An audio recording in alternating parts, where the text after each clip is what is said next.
سورۃ الاحزاب آیت نمبر 37۔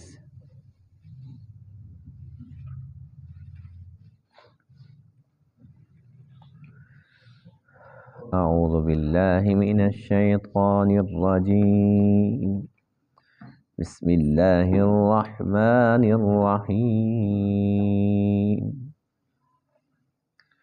ما كان على النبي من حرج فيما فرض الله له، سنة الله في الذين خلوا من قبل، وكان أمر الله قدرا مقدورا۔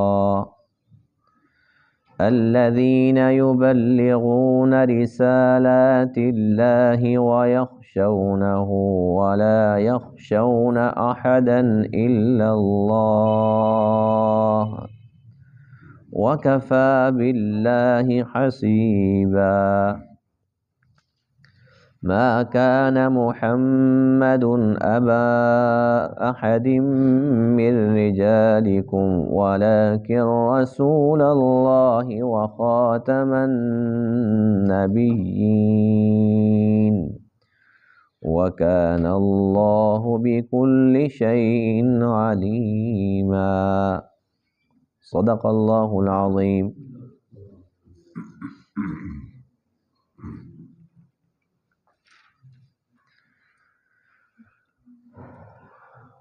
گزشتہ درس میں حضرت زید بن حارثہ رضی اللہ تعالیٰ عنہ کا تذکرہ تھا، اور سیدہ زینب بنت جحش رضی اللہ تعالیٰ عنہ، جن کا حضور علیہ السلام کے حکم اور مرضی کے مطابق آپس میں نکاح ہوا، پھر آپس میں ان کا نظام نہیں چل پایا، ان کی آپس میں طلاق ہو گئی۔ جب ان کی عدت مکمل ہوئی تو اللہ تعالیٰ نے سیدہ زینب رضی اللہ تعالی عنہ کا نکاح اپنے پیارے محبوب علیہ السلام سے خود کر دیا،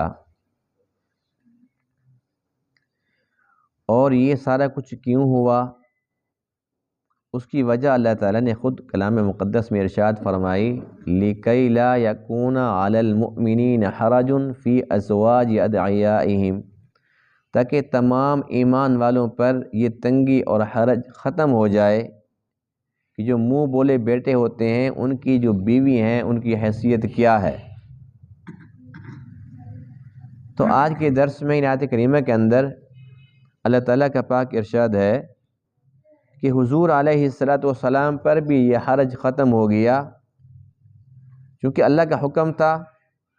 کچھ احکام ایسے تھے کہ صرف اللہ نے حکم دے دیا، اور کچھ ایسے تھے کہ اپنے نبی کو حکم ارشاد فرمایا کہ عملی طور پر کر کے دکھو امت کو۔ تو ان میں سے ایک یہ بھی ہے کہ جو منہ بولا بیٹا ہے، حقیقی بیٹے کا وہ درجہ نہیں پا سکتا، اس لیے اگر حقیقی بیٹا ہوتا تو اس کی جو بیوی ہوتی ہے وہ بالکل بیٹی جیسی ہوتی ہے، اور اللہ نہ کرے اگر وہ بیٹا فوت ہو جاتا ہے یا طلاق دے دیتا ہے تو باپ کو اختیار نہیں ہے، جائز نہیں ہے کہ اپنے حقیقی بیٹے کی بیوی کے ساتھ وہ نکاح کر لے۔ لیکن جو منہ بولا بیٹا ہوتا ہے، چونکہ اس کی حیثیت، اس کی حقیقت حقیقی بیٹے جیسی نہیں ہوتی، جب وہ حقیقی بیٹا ہی نہیں ہے تو جو اس کی بیوی ہے وہ کس طریقے سے حقیقی بہو کا درجہ حاصل کرے گی؟ تو اللہ تعالیٰ نے جب آپ علیہ السلام کو حکم ارشاد فرمایا کہ اس طریقے سے اب آپ نے زید بن حارثہ رضی اللہ تعالیٰ عنہ کی مطلقہ کو اپنے نکاح میں لینا ہے، اور ہم آپ کا نکاح کر رہے ہیں۔ اللہ کے نبی نے تو کر دیا، کیونکہ اللہ نے یہ خود کر دیا تھا، نکاح ہو گیا، اور آپ علیہ السلام نے اس نکاح پر ولیمہ بھی فرمایا، اور کھانا بھی بڑا اچھا تھا، یعنی کہ بکری ذبح کی گئی، گوشت کا سالن تھا، گوشت روٹی تھی، اور کافی سارے صحابہ نے کھانا بھی کھایا۔ تو اب معاملہ یہ تھا کہ جو منافق تھے، جو مشرک کافر تھے، جو جاہلیت کے دور سے یہ سمجھتے تھے کہ جو منہ بولا بیٹا ہے وہ وارث بھی بنتا ہے اور حقیقی بیٹے اور اس کے اندر کوئی فرق نہیں ہوتا، وہ اس کو وارث بھی سمجھتے تھے۔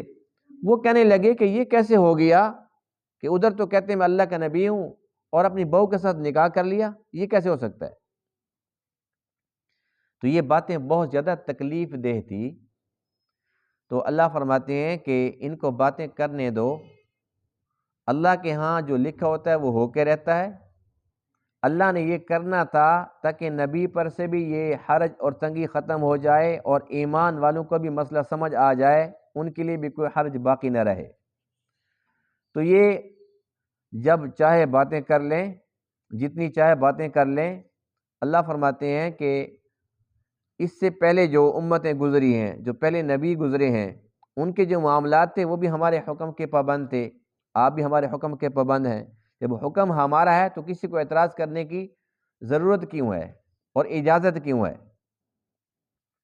پھر اللہ فرماتے ہیں باقاعدہ طور پر اس بات کی اس حیثیت کو اللہ نے واضح فرمایا کہ محمد علیہ السلام وہ کسی تم میں سے جو جتنے بھی مرد ہیں ان میں سے کسی کا باپ نہیں ہے، یعنی جو میرا نبی ہے وہ کسی کا باپ ہے ہی نہیں، زید بن حارثہ کا بھی نہیں ہے، کسی کا بھی نہیں ہے۔ فرمایا کہ بس وہ اللہ کے رسول ہیں اور خاتم النبیین ہیں، یہ آپ کی شان ہے۔ ما کان علی النبی من حرج، نہیں ہے نبی پر کوئی حرج، فیما فرض اللہ لہ، اس چیز میں جو اللہ نے ان کے لیے فرض فرمائی، مقدر فرمائی۔ سنت اللہ فی الذین خلو من قبل، یہ اللہ کا دستور ہے ان لوگوں کے اندر بھی جو ان سے پہلے گزر چکے ہیں۔ وکان امر اللہ قدرا مقدورا، اور جو اللہ کا امر ہے جو مقرر کیا ہوا ہے وہ ہو کر رہتا ہے۔ الذین یبلغون رسالات اللہ، وہ لوگ جو اللہ کے پیغامات پہنچاتے ہیں، وَيَخْشَوْنَهُ، اور اللہ سے ڈرتے ہیں، وَلَا يَخْشَوْنَ أَحَدًا إِلَّا اللَّهُ، اور وہ نہیں ڈرتے کسی سے بھی مگر اللہ سے، یعنی صرف ایک اللہ سے ڈرتے ہیں۔ وَكَفَى بِاللَّهِ حَسِيبًا، اور اللہ تعالیٰ ان کے لیے کفایت کرنے والا کافی ہے۔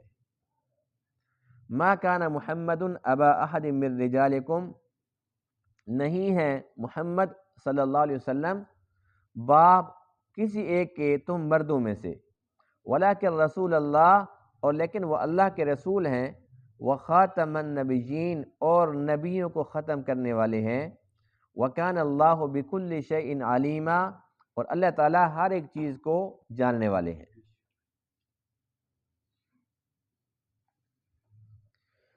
جو اللہ کے نبی ہوتے ہیں وہ بھی اللہ کے حکم کے پابند ہوتے ہیں، اور عام لوگوں کا اور نبیوں کا معاملہ وہ الگ الگ ہوتا ہے۔ مثال کے طور پر عام مسلمانوں کے لیے یہ اجازت ہے کہ بیک وقت وہ 4 شادیاں کر سکتے ہیں۔ کتنی؟ 5ویں نہیں کر سکتے، بیک وقت 4، ایک فوت ہو جائے یا ایک کو طلاق دے دیں اس کے بعد پھر اور سے کر سکتے ہیں، لیکن ایک ہی وقت میں 4 کی اجازت ہے، اس سے علاوہ اس سے زیادہ کی اجازت نہیں ہے۔ لیکن اللہ کے نبی کے لیے یہ قانون نہیں ہے۔ حضور علیہ السلام کی 11 بیویاں تھیں، تو اللہ کی طرف سے نبی پر کوئی پابندی نہیں ہے۔ اب کوئی یہ کہہ جی یہ کیسے ہو سکتا ہے بھی ہمارے لیے پابندی ہے 4 کی، نبی کے لیے کیوں نہیں ہے؟ تو اللہ فرماتے ہیں کہ یہ میری مرضی ہے، تمہاری مرضی تو نہیں چلے گی۔ اور پھر اللہ فرماتے ہیں کہ جو اس سے پہلے لوگ گزر چکے ہیں، سنت اللہ فی الذین خلو من قبل، جو پہلے گزر چکے ہیں ان کی تاریخ بھی تو دیکھ لیں۔ ابراہیم علیہ السلام کی کتنی بیویاں تھیں؟ بے شمار بیویاں تھیں، اور داؤد علیہ السلام کی 100 بیویاں تھیں۔ کتنی تھی؟ 100، اور وہ بیک وقت۔ اس کا ذکر بھی انشاءاللہ آئندہ پارے میں 23ویں پارے میں آ جائے گا کہ جب انہوں نے یہ قسم کھا لی تھی کہ میں 100 بیویوں کے پاس جاؤں گا، پھر اللہ کے حکم سے پھر 100 بچے پیدا ہوں گے، 100 مجاہد ہوں گے، پھر وہ جہاد کریں گے، تو ان کا نظریہ یہ تھا۔ اللہ فرماتے ہیں کہ جب وہ 100 بیویوں سے ملے تو ایک بھی نہیں ہوا پیدا۔ فرمایا کہ یہ ہماری قدرت ہے، یعنی انسان کا تو ارادہ ہوتا ہے، منصوبہ ہوتا ہے، لیکن اللہ کی تقدیر ہی ہمیشہ غالب رہتی ہے۔ واللہ غالب علی امری، اللہ تعالیٰ ہی غالب رہتے ہیں ہر معاملے کے اندر۔ تو اب داؤد علیہ السلام کی 100 بیوی ہیں، تو وہاں پر کسی کو اعتراض نہیں ہے، لیکن آقا علیہ السلام کی 11 ہیں، تو اس پر کتنوں کو اعتراض تھا۔ اور آج بھی ہندو سب سے زیادہ اسی بات پہ اعتراض کرتے ہیں، اور اسی وجہ سے کتنے ایسے ہندو ہیں جنہوں نے مختلف کتابیں لکھی اور ہمارے نبی پاک کی شان میں گستاخیاں کی، العیاذ باللہ العیاذ باللہ، یعنی کہ بہت ہی غلط قسم کی باتیں انہوں نے لکھی ہیں کہ یہ کیسا نبی ہے، اتنی شادیاں کر لی اور یہ کر لیا، اور ان کی عمر دیکھو، اور پھر اس کے بعد امی عائشہ کی عمر دیکھو، یعنی کہ اعتراض مقصد تھا، حالانکہ ہمارا ایمان ہے کہ یہ سب کچھ اللہ کے حکم سے تھا۔ اور دوسری بات یہ ہے کہ اگر کوئی عقل مند بندہ بھی ہو، ہم تو مسلمان ہیں، ہمارے تو نبی پاک ہیں، ہم تو ان سے محبت کرتے ہیں اور ہمارا ایمان ہے ان سے محبت کرنا، لیکن اگر کوئی عقل مند بھی ہو، دشمن ہو، بے شک وہ مسلمان نہ بھی ہو، تو عقل اگر استعمال کرے تو اس کو بات سمجھ آ جائے گی کہ جب آپ کی جوانی کا زمانہ تھا، کائنات میں سب سے خوبصورت ترین ہستی ہیں ہمارے نبی پاک، تو آپ کی جو جوانی تھی، جوانی کا کیا عالم ہوگا، اتنے خوبصورت، اتنے حسین و جمیل، اور اس کے باوجود آپ نے جو پہلی شادی کی ہے تو کس سے کی ہے؟ کنواری لڑکی سے کی تھی، اما خدیجہ سے کی تھی، اور اس وقت عمر سے وہ بڑی بھی تھی، ایک نہیں، دو نہیں، 3 جگہ پہلے آپ کی شادی ہو چکی تھی، پہلے آپ کے بچے بھی تھے۔ اگر آپ کے اندر وہ صرف خواہشات والی بات ہوتی تو آپ فرماتے کہ میرے جیسا حسین و جمیل اور ایسی عورت سے جو عمر کے اندر مجھ سے اتنی بڑی ہے، آج رشتہ ہوتا ہے نا تو بچی تو پڑھی لکھی ہے، خوبصورت بھی ہے، لیکن میری بیٹے سے نا سال بڑی ہے، یہ اعتراض آتا ہے کہ نہیں آتا؟ بھئی ہماری اوقات کیا ہے، ہماری حیثیت کیا ہے، ہماری ٹکے کی ویلیو نہیں ہے، اور 1 سال کا اعتراض لگا کے ہم رشتہ ریجیکٹ کر دیتے ہیں، اور یہاں وہ ہستی جن کے اندر کوئی عیب ہے ہی نہیں، تمام کمالات کا مجموعہ ہیں، فخر الرسل ہیں، خاتم النبیین ہیں، تو آپ نے تو نہیں سوچا کہ بھی میں اتنا خوبصورت ہوں، میری بیوی اتنی بڑی، 15 سال بڑی، تھوڑا فرق بھی تو نہیں ہے نا، چلو سال کا 6 مہینے کا، 15 سال بڑی، اور پھر ایک جگہ نہیں 3 جگہ پہلے نکاح ہو چکا ہے آپ نے کی، اور اللہ کے احسان کے سارے بچے انہی سے ہوئے، دوسری بیوی سے کہاں بچے ہوئے ہیں؟ صرف ایک حضرت ماریہ قبطیہ سے ایک ہوا تھا ابراہیم، باقی سب جو اولاد ہے وہ اما خدیجہ سے ہی ہے، تو آپ نے جوانی تو ساری انہی کے ساتھ گزار لی تھی۔ باقی جو شادیاں کی ہیں آپ نے، وہ جس عمر میں کی ہیں اس کے اندر تو صرف ایک ہی مقصد تھا کہ مردوں کو تو میں تبلیغ کر لوں گا، سمجھا لوں گا، لیکن عورتوں کو تبلیغ کون کرے گا؟ عورتیں میرے پاس کیسے باتیں پوچھنے آئیں گی، کیسے دین کی باتیں سیکھیں گی؟ تو پھر مختلف جب بیویاں ہوں گی تو وہ عورتیں ان کے پاس آئیں گی، اب وہ 1-2 کی بات تو تھی نہیں۔ جب ہجرت کے بعد مدینہ طیبہ تشریف لاتے ہیں تو اس وقت تو معاملہ یہ تھا کہ آج 400 بندے یمن سے آ رہے ہیں اور 500 بندے فلاں علاقے سے آ رہے ہیں، وہ سینکڑوں کی تعداد کے اندر وفد آتے تھے، اسلام قبول کرتے تھے، اب ان کو دین نہیں سکھانا تھا، تو ظاہر سی بات ہے ایک بیوی کر سکتی تھی سارا کام۔ پھر اس کے اندر ایک اور حکمت یہ بھی تھی کہ جتنے خاندان ایسے تھے جو اللہ کے نبی کے بہت ہی زیادہ دشمن تھے، اسلام کے دشمن تھے، اللہ کے نبی نے انہی خاندانوں کے اندر شادیاں کی تاکہ اسلام کی دشمنی ان کے اندر سے نکل جائے۔ اب حضرت رملہ رضی اللہ تعالیٰ عنہ، جن کا ام حبیبہ نام مشہور ہے، اصل نام ان کا رملہ تھا، یہ ابو سفیان کی بیٹی ہیں۔ ابو سفیان کتنا عرصہ تک فتح مکہ تک لڑتا رہا، لیکن بالآخر انسان کو پھر حیا آتی کہ نہیں آتی کہ میری بیٹی تو پھر ان کے گھر کے اندر ہے، انہی کا حرم ہے۔ حضرت صفیہ رضی اللہ تعالیٰ عنہ یہ یہودی خاندان سے تھی، اب یہودی کہتے تھے کہ اب تو ہمارے داماد بن گئے، اب ہم کیا کریں؟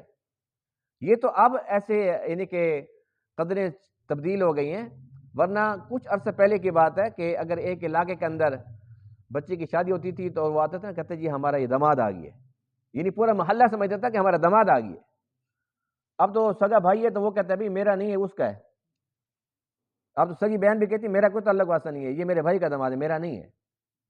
پہلے یہ ہوتا تھا کہ ایک پورا گاؤں، ایک بستی کے اندر اگر بچی وہاں چلی گئی تو وہ سب سمجھتے تھے ہمارا داماد ہے، اور سارے سارے قدر کرتے تھے۔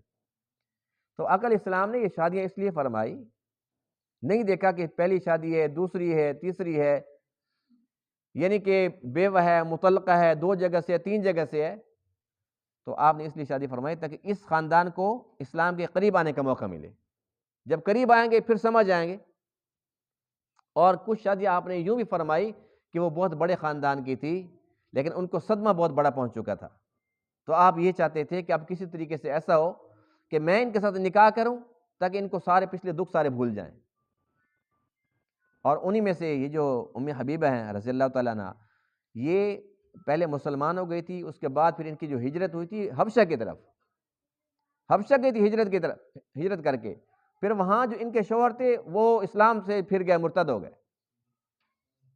اب یہ کتنی پریشان تھی کہ میں اسلام کی خاطر میں نے وطن چھوڑا، اپنا خاندان چھوڑا، باپ وہ بھی مسلمان نہیں ہے، بھائی ابھی تک وہ مسلمان نہیں ہے، لیکن میں نے اسلام قبول کیا اور اتنی بڑی قربانی دی، خاندان سے بھی کٹی، اپنے وطن سے بھی کٹی، اور آج شوہر نے میرے ساتھ یہ کر دیا۔ تو اللہ کے نبی نے پھر پیغام بھیجا کہ اب اتنے بڑے سردار کے ابو سفیان کی بیٹی ہے، صدمہ بہت بڑا ہے، اس کے دل پر کیا بیت رہی ہوگی۔ تو آپ نے پیغام بھیجا اور جو نجاشی بادشاہ تھا نکاح اس نے کرایا، اور اس نے وہیں سے حق مار بھی بھیجا ساتھ۔ حق مار سب سے زیادہ ام حبیبہ کا تھا کیونکہ اس بادشاہ نے دیا تھا۔ تو ان شادیوں کی جو وجوہات ہیں، عقل مند بندہ بھی اگر تھوڑا سا غور و فکر کرے تو سمجھ سکتا ہے کہ مقصد کوئی اپنی خواہشات والی تو بات تھی نہیں، مقصد صرف اور صرف دین کی خاطر یہ قربانیاں تھیں۔ اور الحمدللہ جو اللہ کی چاہ تھی اللہ کے نبی نے کر کے دکھایا۔ اور اس کے بعد اب یہ دیکھیں نا کہ ہمارے معاشرے کے اندر دوسری شادی ہم کرتے ہیں، کہتے ہیں پہلی کے تو خرچہ پورا ہوتا نہیں ہے، ایسا ہے کہ نہیں ہے؟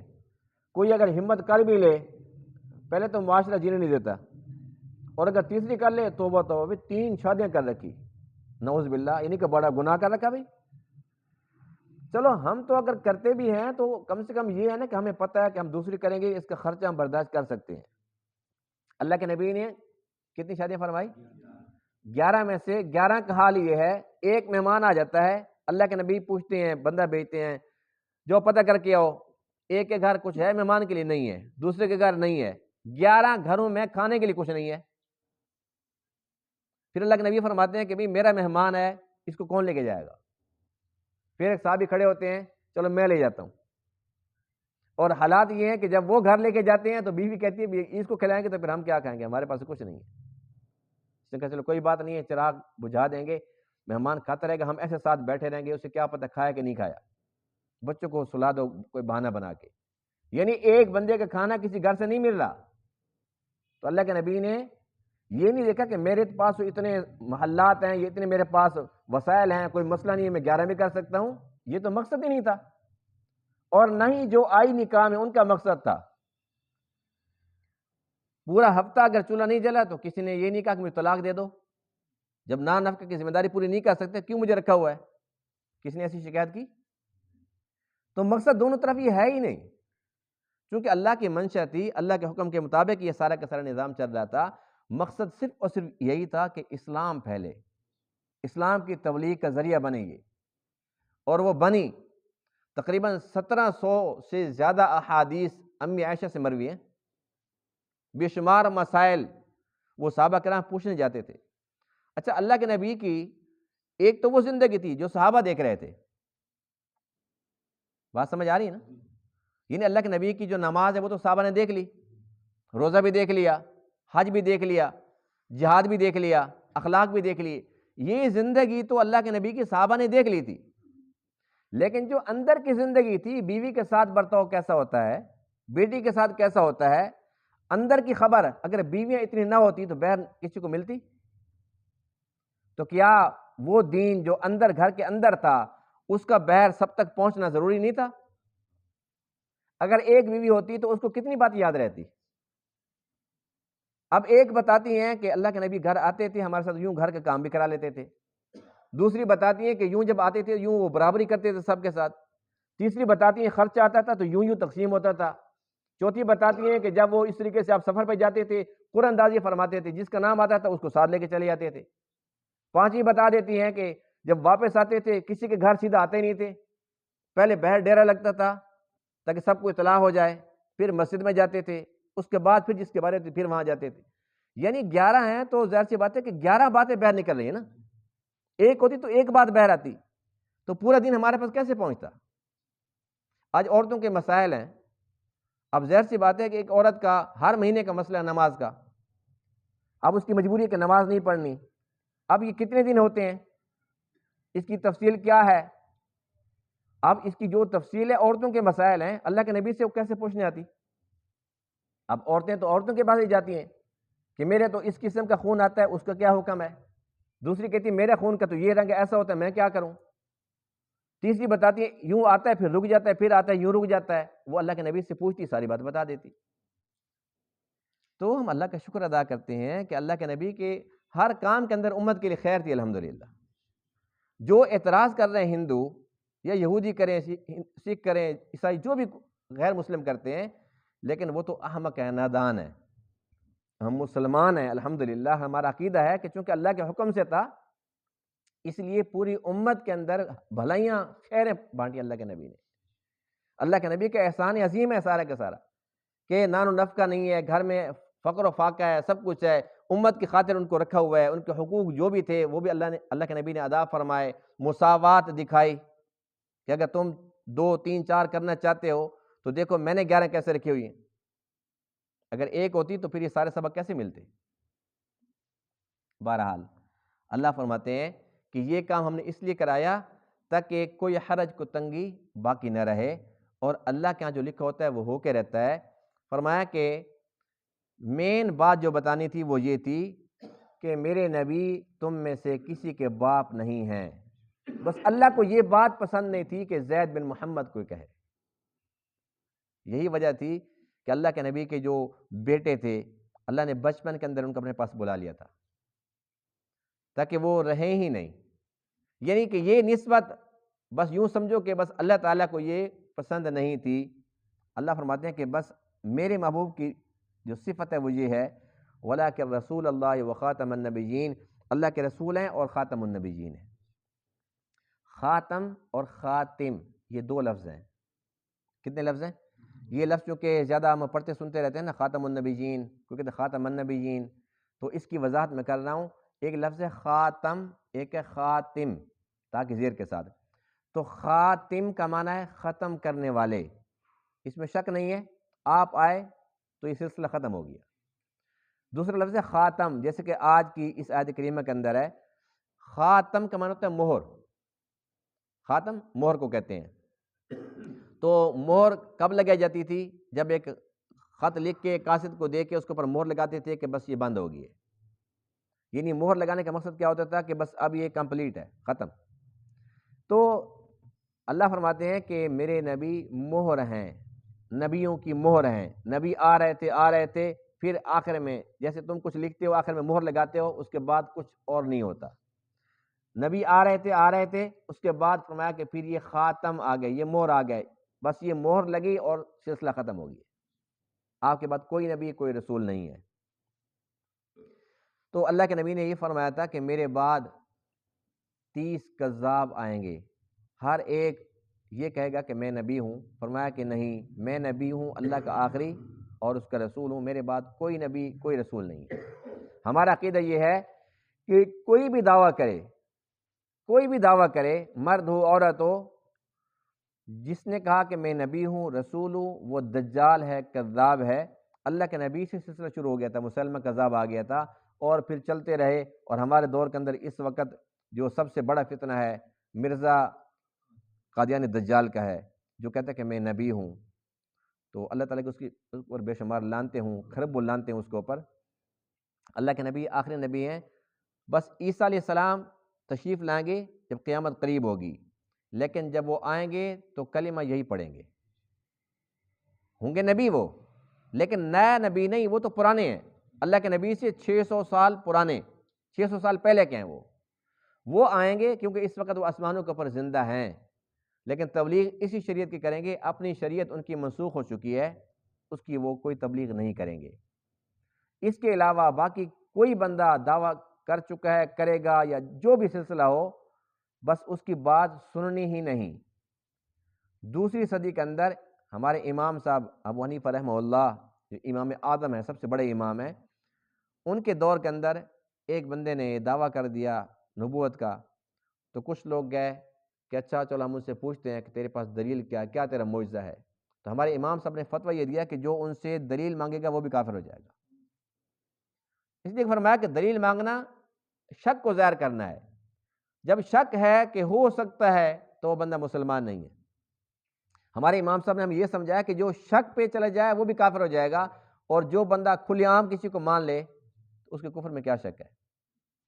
اور یہ قادیانی کائنات کے بدترین غلیظ ترین کافر ہیں، اس لیے کہ یہ وہ غلیظ کافر ہیں جو اپنے آپ کو کافر مانتے نہیں، اپنے آپ کو مسلمان کہتے ہیں، عمدی مسلمان، اور جو مسلمان ہیں ان کو کافر کہتے ہیں۔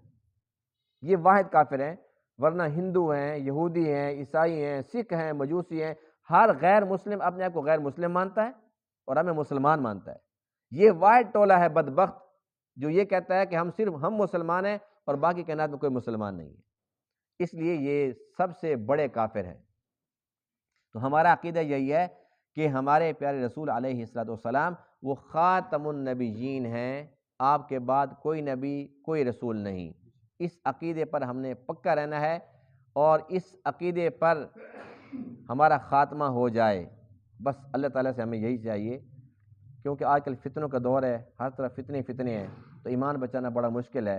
اور یہ ایسا فتنہ ہے کہ جو لالچ دیتا ہے، مختلف قسم کے لالچ ہیں، بغیر کے ویزے اور پیسے اور رشتے اور کئی قسم کی فراوانیاں، لیکن اللہ تعالیٰ حلال کا رزق دے، اور سب سے پہلے ایمان ہے۔ ایمان ہے تو سب کچھ ہے، اگر ایمان ہی چلا جائے تو پھر باقی چیزوں کو کرنا کیا ہے۔ اللہ تعالیٰ تمام باتوں کو سمجھنے عمل کرنے کی توفیق عطا فرمائے۔ وآخر دعوانا الحمد للہ رب العالمین۔